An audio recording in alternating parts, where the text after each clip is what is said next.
Assalamualaikum warahmatullahi wabarakatuh. Gimana teman-teman kabarnya? Sehat selalu ya untuk kita semua. Semoga kita diberi kemudahan dan kelancaran untuk melunasi hutang-hutang kita. Oke, teman-teman pernah dengar nggak soal pinjol yang katanya sekarang tuh makin ganas dan bikin banyak orang yang ketakutan? Tapi anehnya, jumlah peminjam malah makin meroket. Nah, kali ini gue bakal bahas masalah fenomena unik nih. Kenapa kita harus tetap waspada, terutama buat lo yang lagi galbay menjelang akhir Juli 2025 ini. Ya, akhir bulan ini. Gue sering banget dengar keluhan soal pinjol, tapi lucunya peminjam selalu nambah. Nah ini kayak paradoks ya, orang ngeluh ketakutan, tapi tetap ada yang minjem. Nah ini kenapa? Nah beberapa pinjol yang sering disebut-sebut ganas dan bikin deg-degan, itu antara lain pertama, aku laku. Ya, pinjol aku laku. Nah ini pinjol yang udah punya izin multi finance. Di bawahnya ada asetku, dana cicil. Banyak banget yang takut sama aku laku, karena cara penagihan DC-nya yang kadang di luar batas. Tapi ya itu tadi, angka peminjamnya tetap tinggi.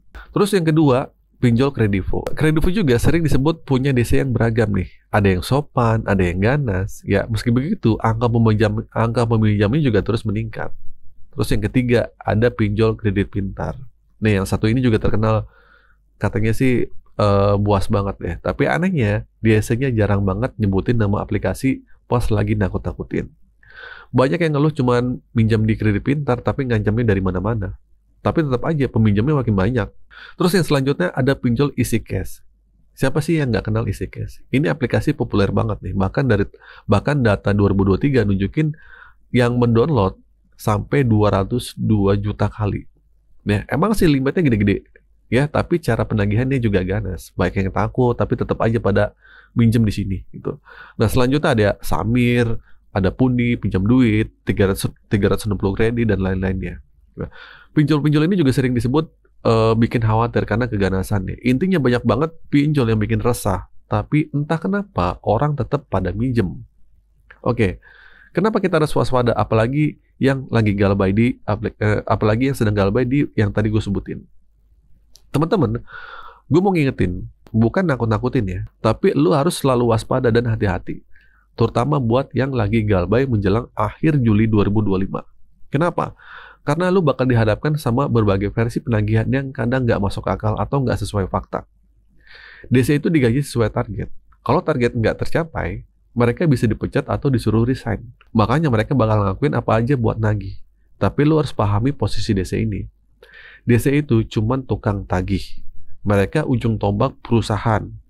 Mereka itu ujung tombak perusahaan pinjol yang tugasnya mengambil dana yang sulit dikembalikan. Pekerjaan mereka berat dan posisi mereka berbahaya. Kenapa berbahaya? Kalau mereka ketahuan melakukan pengancaman di luar prosedur, pihak pinjol bakal lepas tangan karena mereka berpegangan pada SOP. Makanya seringkali DC jarang nyebutin nama aplikasinya saat nagih, karena pinjol yang nggak mau tanggung jawab. Sampai situ lu paham ya? Nah, jadi OJK bilang kalau ada masalah sama DC yang kerjasama dengan pinjol, pinjolnya harus bertanggung jawab. Nah, ini yang mereka nggak mau. Makanya DC bakal terus nerobos mental lu dengan cara-cara yang keras, tapi tanpa nyebutin nama aplikasi. Nah, mereka dikejar target. Kalau nggak nyampe target, ya nasib mereka dipertaruhkan. Maksudnya, ya dapat gajinya kecil lah, nggak sesuai target. Jadi, kalau lu bisa menempatkan posisi DC ini pada tempatnya, lu nggak perlu takut. Mereka cuma nagih dan mereka punya target. Selama lu paham itu, semua bakal baik-baik aja. Fenomena pinjol di Indonesia emang miris banget. Banyak yang terjebak dan banyak yang nangis darah nih. Dan banyak yang nggak tahu harus kemana. Iklan pinjol di mana-mana, ya, menjanjikan surga. Tapi faktanya bikin sengsara. Bunganya nggak manusiawi, penagihannya intimidatif, sebar data, ujung-ujungnya bikin orang tuh jadi miskin, bahkan nekat untuk mengakhiri hidup. Gue berharap banget ya video ini bisa sampai ke telinga pemerintah.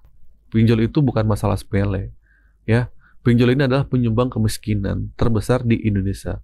Bahkan disebut sebagai mesin pemiskin digital. Nah, solusinya bukan cuma bahas di DPR tanpa arah yang jelas.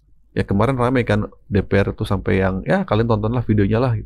DPR yang nangis-nangis, yang teriak-teriak katanya dia diteror sama DC pinjol gitu. Tapi ini tentang perlu tindakan nyata. Kapan perlu ditertibkan Perpres untuk penghapusan pinjol-pinjol yang nggak layak? Mungkin bisa jadi pemerintah bentuk tim independen buat nguji kelayakan semua pinjol. Ya, jangan percaya data manis dari OJK atau FPI. Coba deh, suruh staf kepresidennya jadi peminjam pinjol. Terus galbay. Rasain sendiri gimana ditagih sama DC pinjol. Seganas apa? Nah, fakta di lapangan, banyak orang yang mengajukan pinjaman di pinjol legal, tapi promosinya malah ke ilegal, malah masuk. Nah, ini adalah bukti data kita diperjualbelikan. Nah, artinya mungkin ada keterhubungan antara pinjol legal dan ilegal. Ya, tolong masalah data ini gimana ya? Dari dulu kok bocoran data ini masih ada aja. Jadi rakyat itu sebenarnya butuh perlindungan. Mereka tuh nggak punya tempat melapor yang efektif. Dan di sini akhirnya rakyat hidup dalam kebingungan dan ketakutan. Mereka cuma bisa berharap pada pemerintah pusat untuk serius menangani masalah ini. Oke, jadi kesimpulannya video ini ya, buat teman-teman yang lagi galbay atau telat bayar, gue tekankan, jangan pernah gali lubang tutup lubang. Lebih baik berhenti bayar pinjol daripada makin terjerat. Dan ingat, seganas apapun DC pinjol, mereka nggak akan berani nyebutin nama aplikasinya kalau mereka keluar dari SOP. Ya, kalau sampai mereka nyebutin nama aplikasinya sampai ngancam, simpan buktinya dan laporkan. Dan hentikan pembayaran secara online. Oke, itu sih teman-teman video kali ini. Singkat saja, semoga video ini bermanfaat. Akhir kata dari saya, Assalamualaikum warahmatullahi wabarakatuh.